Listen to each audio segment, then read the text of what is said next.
Bonjour à tous, cette vidéo concerne la deuxième séance sur le chapitre de cinétique. Alors c'est la troisième vidéo parce que les deux premières vidéos concernent la première partie sur le chapitre cinétique. Alors, dans cette séance, je vais vous parler d'abord du théorème de Kronig, ensuite le théorème de Huygens et une troisième partie dans cette vidéo, c'est le torseur cinétique. Donc, nous allons dans cette séance commencer les torseurs cinétiques et dans la prochaine vidéo, nous allons terminer ce que nous aurons à dire sur ce torseur. Alors, concernant les torseurs, il faut savoir que dans un problème de mécanique de solide, il faut connaître 4 torseurs. Il y a le torseur cinématique que nous avons rencontré dans le chapitre cinématique. Il y a le torseur cinétique qu'on va commencer aujourd'hui. Ensuite, nous allons dans une prochaine vidéo parler du torseur dynamique. Et dans la partie dynamique, c'est-à-dire dans le dernier chapitre, nous allons parler de ce qu'on appelle torseur des forces extérieures. Donc, dans un problème de mécanique solide, il y a 4 torseurs à connaître. Bien, alors, théorème de Kronig pour l'opérateur d'inertie. Donc, alors, il faut savoir aussi qu'il y a un certain nombre de théorèmes de Kronig qu'on va rencontrer dans ce cours de mécanique des solides. Ici, nous allons parler du théorème de Kronig relatif à l'opérateur d'inertie. Après, nous allons parler du théorème de Kronig relatif au moment cinétique, puis relative au moment dynamique, et enfin relative à l'énergie cinétique. Donc, il y en a 4. Donc, 4 théorèmes de Kronig à connaître. Donc, alors, concernant l'opérateur d'inertie, donc nous avons défini dans une séance précédente l'opérateur d'inertie, c'est-à-dire l'application linéaire GOS définie à l'aide de ce double produit vectoriel. Donc, la relation de Schall donne le vecteur OP est égal au vecteur OG plus GP. Donc ça, ces relations qu'on peut l'écrire soit dans le plan, soit dans l'espace. Ce qui entraîne, donc on remplace OP ici, le vecteur OP apparaît deux fois. Donc quand on remplace OP par OG plus GP, ça donne 4 intégrales. Donc une première, là-dedans, il n'apparaît pas le point P, il n'y a que OG, U, OG. Dans cette deuxième intégrale, il y a le vecteur GP, accompagné de OG et U. Dans cette troisième intégrale, il y a GP, U, vectoriel OG. Et cette quatrième intégrale, il y a le vecteur GP qui apparaît deux fois. Alors, pourquoi je parle du vecteur GP? Parce que, regardez, D de M, que ce soit ici, que ce soit ici, que ce soit ici, que ce soit ici, then, dans un espace 3 dimensions, s'écrit ρ dx, dy, dz. Or, P est défini par ses composantes x, y, z. C'est-à-dire dans ces quatre intégrales, tout ce qui est constant. Qu'est-ce que ça veut dire constant? Là où il n'y a pas les coordonnées de P, x, y, z, tout vecteur ne contenant pas les coordonnées de P, on peut le sortir de l'intégrale. Par exemple, ici, regardez, OG ne dépend pas de P, donc ne dépend ni de X, ni de Y, ni de Z, donc on peut le sortir. Et ici, on peut le sortir, et OG ici, et ainsi de suite. Mais attention, par exemple, ici, regardez, on ne peut pas sortir le vecteur U. Ici, pourquoi? Parce qu'il y a cette parenthèse qu'on ne peut pas, qui empêche la sortie de U de l'intégrale. Donc, GOS, dans ce cas, regardez, si est égal. Donc là, j'ai dit que ça, tout ça, c'est un vecteur ou un pseudo-vecteur constant, donc on peut le sortir de l'intégrale. Donc pour le moment, on le laisse, on le laisse, on le laisse. Ici, regarde ici. Dans un premier temps, OG sort de l'intégrale. Qu'est-ce qu'il reste? C'est l'intégrale, donc il reste, regardez ça.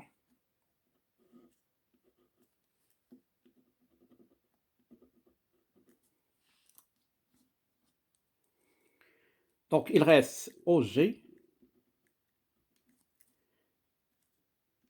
produit vectoriel intégral sur S, U vectoriel GP. Ceci aussi est égal, regardez, D2M, et U, je peux le sortir aussi de l'intégrale. Donc c'est OG, attention aux parenthèses, vectoriel, parenthèse, U vectoriel, intégral sur S, GP, D2M. Et je ferme la parenthèse. OK? Donc, ça donne, regardez, ça donne OG vectoriel. Alors, parenthèse, U, produit vectoriel, intégral, GP. Là, ce qui reste ici, c'est GPDM. Voilà. Or, au début de ce chapitre, nous avons le résultat suivant. Intégral GPDM est égal à 0. Donc, regardez le début du chapitre sur la cinétique, nous avons ce résultat. Donc, ici, apparaît intégral GP d de M. Donc, ça est égal à 0. Okay? Donc, ça est égal à 0. Ici, c'est la même chose. Regardez tout ça. U vectoriel GP est un vecteur constant. Donc, on le sort de l'intégrale. Qu'est-ce qu'il reste? Il reste intégral GP d de M. Comme ici. C'est exactement. Donc, ce terme s'annule. Ce terme s'annule car intégrale de GP de M est égal à 0. Il reste intégrale OG, produit vectoriel, entre parenthèses U vectoriel OGDM, et intégrale sur S, GP, produit vectoriel, U, produit vectoriel, GP, D de M. Très bien. Donc, ceci représente, cette intégrale représente J de GS. Cette intégrale, en fait, c'est la définition de l'opérateur JOS, c'est la définition de l'application linéaire JOS au point G. Regardez ici, JOS, il y a O ici, il y a aussi, et on a défini J au point O. Ici, à la place de O, on a G, on a G. Si on compare cette intégrale et cette intégrale, c'est-à-dire nous avons remplacé le point O par le point G, Et donc, JOS devient JGS.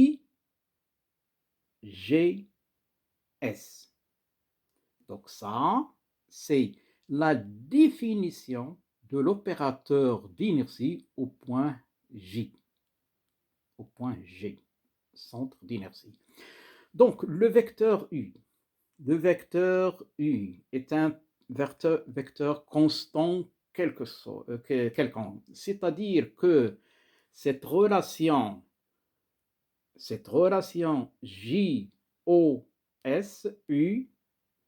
est égale à intégrale de tout ça plus intégrale sera est vrai quel que soit le point U. Et par conséquent, nous avons la relation JOS est égal à JGS plus JO deuxième qu'on va définir. On va définir la matrice associée à cette application linéaire. Alors, cette application linéaire est égale à cette application linéaire plus cette application linéaire.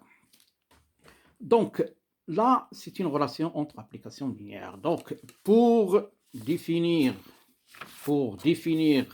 la matrice associée à cette, en fait, la matrice associée à JOS, à GJS, à GOGM, donc on prend, bon, suivant le besoin, donc bon, ça dépend dans un problème de mécanique du solide, ça dépend quelle base on va choisir pour faciliter les calculs. Donc il suffit de calculer la matrice associée à JOS, la matrice associée à JGS, la matrice associée à JOGM, et dans ce cas, nous aurons la matrice de JOS est égale à la matrice de GS plus la matrice de JOGM.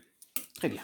Alors, ici, je vous donne directement la matrice associée à IOGM. Il est défini comme suit dans une base donnée. Dans une base donnée. B. Si B dans une base donnée, donc je le dis, je le répète, que le calcul de ces matrices dans une base, ça dépend du problème de mécanique du solide, c'est-à-dire qu'il faut aller chercher, regarder quelle est la base qui facilite les calculs dans un problème de mécanique du solide. Et dans cette base, on exprime aussi bien les matrices que les vecteurs. Très bien, que vitesse, accélération, vitesse de rotation, etc. etc. Alors, cette matrice, il est facile à retenir. Hein. Donc, ici, la masse, c'est la masse du solide. XG, YG, ZG, donc tout ça, ici, c'est les coordonnées, du centre d'inertie J. Donc, dans un problème de mécanique solide, en général, si on aura besoin de cette matrice ici, on doit chercher les coordonnées du centre d'inertie. Donc ça, nous allons voir dans l'exercice numéro 2 de la série sur la cinétique, sur un exemple, comment calculer cette matrice. Donc retenez bien, voir exercice numéro 2 de la série sur la cinétique. Très bien. Bon, alors ça c'est très important ce théorème. Hein. Donc, ici nous avons la relation entre les applications linéaires et cette égalité reste valable entre les matrices associées à ces applications linéaires. Je répète, la matrice IOS associée à JOS est égale à la matrice IGS plus la matrice IOGM. Donc, et la matrice ici, associée à JOGM, vous l'avez ici, il faut la connaître par cœur. Donc là, il faut la connaître. Pourquoi? Parce que dans l'application, dans la résolution d'un problème de mécanique du solide, là, si on ne vous demande pas de reprendre carrément cette intégrale ici, donc cette intégrale, on utilise directement cette matrice sans aucun problème. En général, c'est le cas. Ok. Donc, il y a théorème d'Higgs, donc, pardon, théorème de Konings, c'est bien ça pour les applications, pour les opérateurs d'inertie et aussi pour les matrices, donc ici et ici, les matrices associées. Bien, donc regardez, bon, là on travaille avec comment ça s'appelle, des matrices, donc c'est un problème tridimensionnel. Alors, à côté de ça, il y a ce qu'on appelle le théorème d'Higgs, donc en TP, vous avez tout un TP sur le théorème d'Higgs. Donc là, la question du disque en rotation autour d'un axe, en rotation pure autour d'un axe. Donc, Ce qu'il faut connaître tout de suite, c'est que là, le théorème de Conning,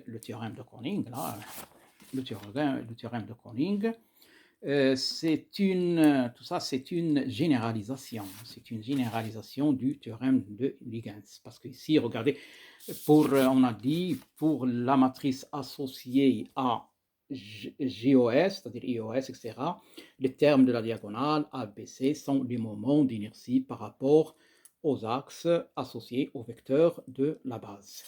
Le théorème d'Huygens, qu'est-ce qu'il donne? Il donne une seule relation entre les moments d'inertie d'un solide par rapport à deux axes. Donc, c'est un cas particulier. Donc, le théorème de Conning donne si on a un espace à trois dimensions, il donne les moments d'inertie, donc c'est les termes de la diagonale de la matrice associés à l'opérateur. Donc, le théorème d'Huygens, il donne une relation entre les moments d'inertie entre deux axes. Donc, c'est un cas particulier du théorème de Conning. Alors, le théorème de Conning est une généralisation du théorème d'Huygens pour les trois directions E1, E2, E3, les trois directions de l'espace. Donc, c'est le théorème d'Huygens, c'est un cas particulier donc, du théorème de Conning. On va partir là du théorème de Conning pour démontrer le théorème d'Huygens. Donc, nous sommes arrivés à